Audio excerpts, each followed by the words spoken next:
Paulo Marcum, jornalista brasileiro. Carlos Fino, jornalista português. 2 homens, 2 países.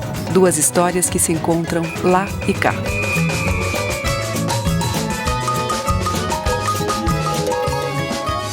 Pela cruz e a espada o império se agiganta.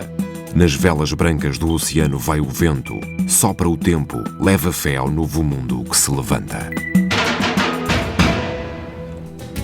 Andar com fé eu vou, que a fé não costuma falhar. Andar com fé eu vou, que a fé não costuma falhar. Ô lele, ô lalá. Andar com fé eu vou, que a fé não costuma falhar. Que a fé tá na mulher, a fé tá na cobra coral. Oh, num pedaço de pão. Essa história, Deus é brasileiro, o Brasil é o país do futuro, quer dizer, uma grande parte do imaginário brasileiro tem sempre essa coisa de que nós somos os escolhidos e ao mesmo tempo que fomos escolhidos, mas ainda não estamos colocados no jogo de verdade.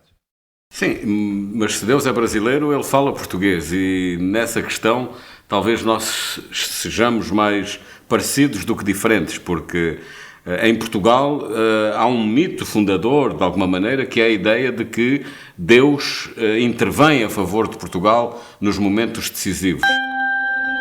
Não é à toa que a bandeira portuguesa tem franca inspiração no imaginário da fé e de guerra do seu povo. Além do vermelho que representa o combate e o verde que é a esperança na vitória, ela traz símbolos de batalhas históricas como a de Dom Afonso Henriques, ocorrida no ano de 1139. Conta a lenda que na véspera da última batalha contra os mouros, o nobre português viu-se diante de Deus que lhe garantiu a vitória, apesar de comandar um exército infinitamente inferior ao inimigo. No dia seguinte, Dom Afonso derrotou não apenas um rei mouro, mas outros 4 exércitos de reinos que chegaram em socorro do primeiro. Por isso, a bandeira portuguesa tem entre os seus símbolos 5 escudos que representam ao mesmo tempo os 5 reis mouros derrotados e também as chagas de Cristo. Bom, essa aqui é uma das 3 igrejas mais antigas aqui de Florianópolis, ainda do tempo da colonização, da imigração açoriana, e o carimbo português é indiscutível, né? Esse largo aqui, com essas casas aqui à volta e a própria arquitetura da igreja, eu sinto-me em casa, quer dizer, eu sinto uma espécie de conforto, de qualquer coisa que me rodeia e que me pertence. A fé, eu acho que foi, do lado da língua, certamente foi a herança mais forte que Portugal deixou, né? Os reis portugueses, desde o início, desde o Afonso Henriques, tentaram e esforçaram-se por ter a bênção e ter a anuência e a aprovação do Vaticano, não é? Mesmo que às vezes fosse preciso pagar, mas isso foi uma política externa portuguesa construída desde o início e se constituiu essa ideia da nação portuguesa ser a nação fidelíssima em relação à Igreja, em relação ao cristianismo. A conquista, na verdade, era também uma expansão não só do Estado, né? Tá certo, do Império, mas também da fé, né? Por isso são inseparáveis os dois, e isso foi trazido aqui para o Brasil, não é? Para trás ficou a marca da cruz,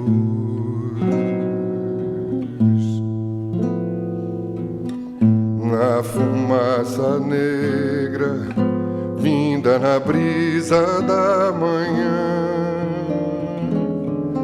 Ah, como é difícil tornar-se herói.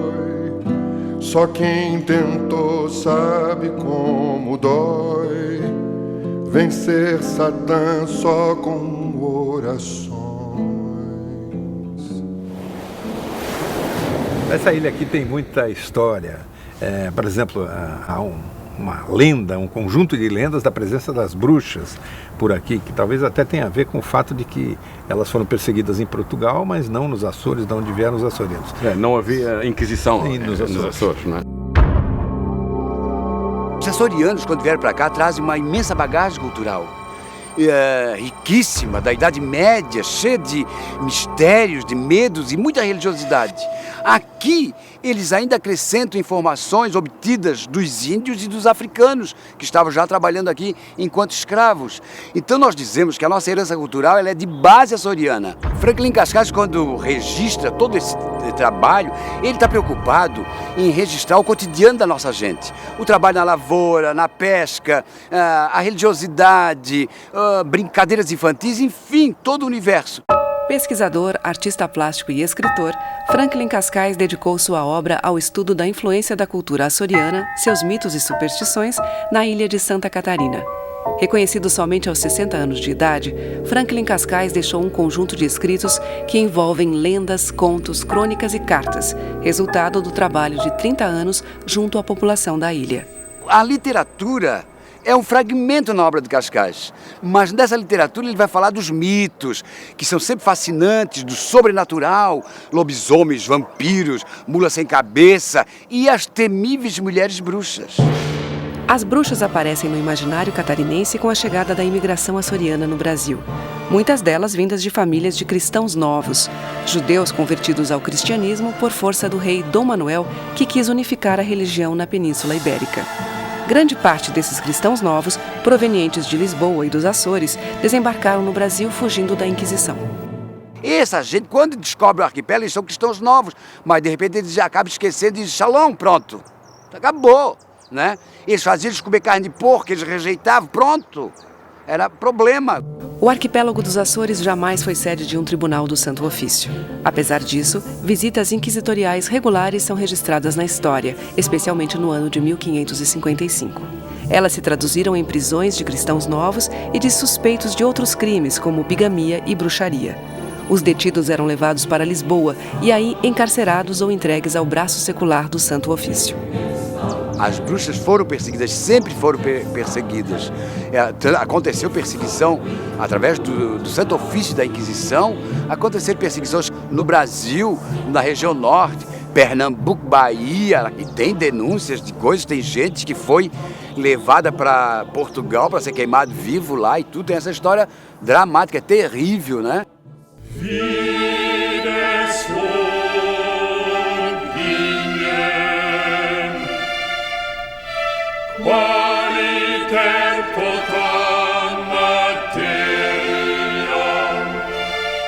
Agora, há uma lenda que marcou a história de toda a região, de toda a América do Sul, que revelou-se ser verdadeira, que é a história do caminho do Piabiru.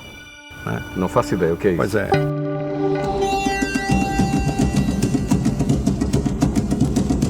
O caminho de Piabiru é uma estrada indígena milenar. Sua origem é misteriosa. Ninguém sabe exatamente quem foram os seus construtores. Com um traçado de quase 4.000 quilômetros, o Piabiru era considerado o caminho mais importante da América pré-colombiana, unindo os oceanos Atlântico e Pacífico.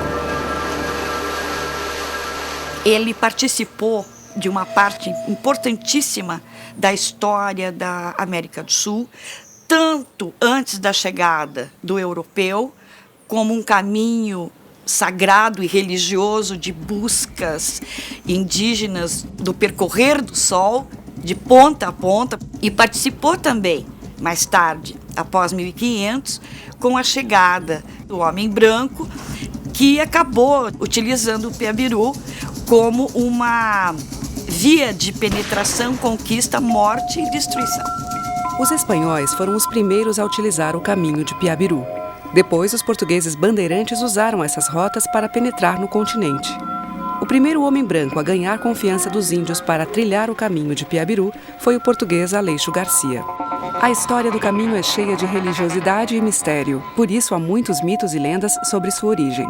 A primeira delas é a história contada pelos índios Guarani sobre a busca da terra sem mal e que persiste no imaginário deste povo indígena até hoje. Eles eram um povo que habitava o interior do continente, o coração do continente, o Paraguai principalmente, e vieram, através de mensagens dos deuses, vieram ao sul do Atlântico procurar o nascer do Pai Sol, do seu grande Deus. E que nessa busca os guaranis teriam aberto o caminho de Piabiru. Aí se faz a junção.